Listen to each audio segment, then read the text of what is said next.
ನೆಚ್ಚಿನ ನಾಯಕರಾದ ಬಿ ಗೋವಿಂದರಾಜರವರಿಗೆ ಮೊದಲನೇದಾಗಿ ಹುಟ್ಟುಹಬ್ಬದ ಶುಭಾಶಯಗಳನ್ನು ತಿಳಿಸ್ತಾ ಅವರು ನಮ್ಮ HBR ವಾರ್ಡ್ನ ಎಕ್ಸ್ ಕಾರ್ಪೊರೇಟರ್ ಆಗಿ ತುಂಬ ಕೆಲಸಗಳನ್ನು ಸಲ್ಲಿಸ್ತಾರೆ. ಇಲ್ಲಿ ಅವ್ರಿಗೆ ಶುಭಾಶಯ ತಿಳಿಸ್ತಾ ಇದ್ದೀವಿ.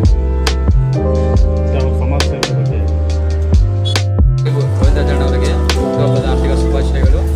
ಮಾಜಿ ಕಾರ್ಪೊರೇಟರ್ ಆಗಿರೋಂಥ ತುಂಬ ಒಳ್ಳೆ ಕೆಲಸ ಮಾಡಿದ್ದಾರೆ. ಜನಪ್ರತಿನಿಧಿಗೆ ತುಂಬ ಸಹಕಾರ ಎಲ್ಲ ಮಾಡಿದ್ದಾರೆ. ಯಾರಿಗೆ ತೊಂದರೆ ಅಂತ ಬಂದರೆ ಸ್ವಲ್ಪ ಮುಂದೆ ನಿಂತು ಒಳ್ಳೆ ಕೆಲಸ ಮಾಡಿಕೊಂಡಿದ್ದಾರೆ. ಬಡವರ ಪರವಾಗಿ ಓಡಾಡಿದ್ದಾರೆ. ತುಂಬ ಜನಗಳಿಗೆ ತುಂಬ ಸಹಾಯ ಮಾಡಿದ್ದಾರೆ. ಕೋವಿಡ್ ಟೈಮಲ್ಲಿ ಸ್ವಲ್ಪ ಓಡಾಡಿ ಎಲ್ಲ ಕೆಲಸ ಮಾಡಿದ್ದಾರೆ. ಮತ್ತು ಈಗಲೂ ಕೂಡ ಹಾಗೆ ಜನಕ್ಕೆ ಸ್ಪಂದಿಸ್ತಿದ್ದಾರೆ. ತುಂಬ ಒಳ್ಳೆ ಕೆಲಸ ಮಾಡ್ತಿದ್ದಾರೆ. ದೇವರು ಆರೋಗ್ಯ ಆಯುಷ್ಯ ಎಲ್ಲ ಕೊಟ್ಟು ಕಾಪಾಡಿ ಇನ್ನೂ ಹೆಚ್ಚು ಸಹಾಯ ಮಾಡಲಿ ಅಂತ ಆಶಿಸ್ತೀನಿ.